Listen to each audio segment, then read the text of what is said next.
ኢትዮጵያ የማይናወጥ የፍቅርና የጽናት ታላቅ ማህደር ስለመሆኗ ለዘመናት የተለያዩ እምነቶች በአንድነት መኖራቸው ሕያው ማረጋገጫ ነው። በኢትዮጵያ አብሮነት ዝም ብሎ የቃላት ጌጥ ሳይሆን አንዱ ሌላውን እንደ አካሉ አይቶ የሚጠብቅበት፣ አንዱ ሲታመም ሌላኛው የሚሰማው የወንድማማችነት ጥልቅ ሚስጥር ነው።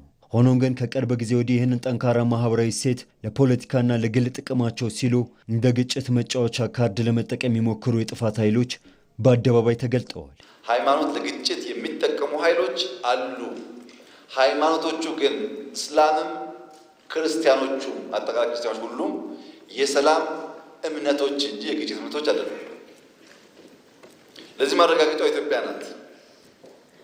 ለረጅም ዓመታት ሙስሊሞች በብዛት የሚኖሩባቸው አካባቢዎች ጥቂት ክርስቲያኖች ካሉ ሙስሊሞች አዋጥተው አግዘው ቤተክርስቲያን ይሰራሉ።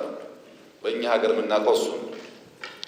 ብዙ ክርስቲያን ያለበት ጥቂት እስላሞች ያሉበት ክርስቲያኖች አግዘው ደግፈው መስጊድ ይሰራሉ። አብዛኛው ታሪካችን ይሄ ነው። የሃይማኖት መልክ ያላቸው ግጭቶች የፖለቲካ ቁማር በሃይማኖት ካባ የተጫወቱባቸው ናቸው። ስውር አጀንዳን ያነገቡ ኃይሎችም ሃይማኖትን አንዱ የግጭት ማዕከል ለማድረግ እየሄዱበት ያለው የጥፋት መንገድ ነው። አርሲ ውስጥ የነበረው ችግር ምርጫውን ለማደናቀፍ ከፍተኛ ዝግጅት ተደርጎ ነበር። እዚህ አዲስ አበባ የሃይማኖት ተቋማት ውስጥ ሳይቀር ቦምቦችና ክላሾች ስንይዝ ነበር። በየቦታው አዲስ አበባ ቦምብ ይጣላል፣ ባህር ዳር ቦምብ ይጣላል፣ ጎንደር ቦምብ ይጣላል ተብሎ ሰፊ እንቅስቃሴ ነበር። ታስታውሱ ከሆነ ጎንደር ተማሪዎች ላይ ቴሌቪዥን እያዩ ቦምብ ፈንድቶ ሰው ገድሏል።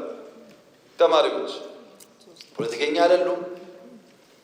ምናልባት የዚህ መንግስት ተቃዋሚ ሊሆኑ ይችላሉ። በሀሳባቸው ማንነታቸው ሳይለይ ዝም ብሎ ቦምብ ጥሎ ሰው መግደል ምን አይነት ፖለቲካና እውቀት እንደሆነ አይገባኝም። ልክ እንደዚሁ የምርጫ ጣቢያዎች ላይ ከፍተኛ ጥንቃቄ ስለነበረ ያቃታቸው ኃይሎች ህዝቡን ሊያጠቁ ወደ አንድ መንደር ሄዱ።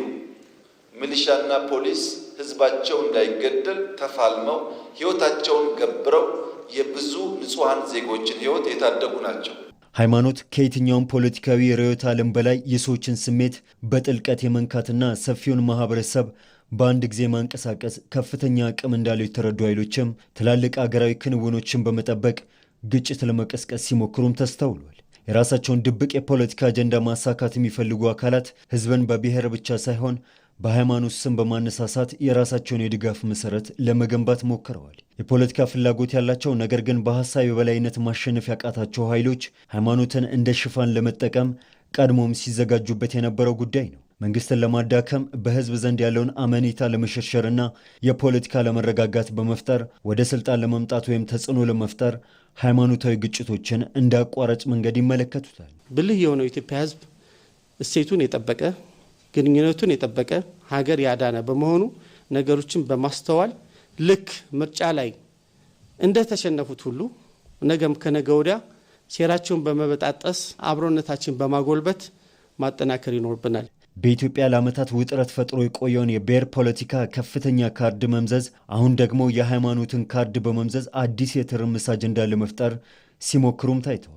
ማህበራዊ ሚዲያን በመጠቀም አንዱ ሃይማኖት ሌላውን ለማጥፋት እየተዘጋጀ እንደሆነ አድርጎ ማቅረብና ፍርሃትን መዝራት አንዱ ስልታቸው አድርገው ተጠቅመውታል። የተለያዩ እምነቶች ክሮች በአንድ ላይ ተጋምደው ውብ የሆነ የማንነት ካባ የሸመኑባት የታሪክ ማማ በሆነችው ኢትዮጵያ ዜጎች ለዘመናት ያሳለፉት ጠንካራ የአብሮነት እሴት ግን መልካቸውን እየቀያየሩ ለሚመጡ አደገኛ አዝማሚያዎችን ለማክሸፍ ትልቁ ጋሻ ነው።